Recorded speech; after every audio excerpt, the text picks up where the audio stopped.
یک گرفتاری پیش اومد برای من. یکی گفت اینجا بری، ایشون اونجا بری گوش میده. 6 صبح من رفتم. یه خورده باز میکنین کجا برین؟ در قطعه 50 بهشت زهرا به اسم سجاد زبرجدی. در موردش خیلی گفتم.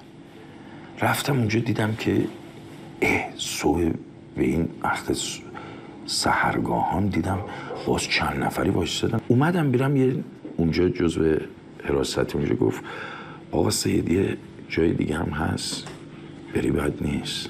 اومد نشست صبح هم رفتیم. اونم یه شهید دیگه ای بود اسم نیری که آیت الله حقشناس در موردش اونجا حتی نوشتن حرف زده بود.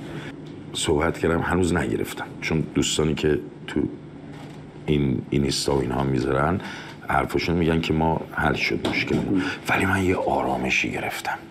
تونستم بگم که دیروز که گذشت، فردا هم که نیومد، امروز هم که همین الان اکنون من و شماست دیگه، همین الان دلمون رو بده دیگه. عشق هست دیگه.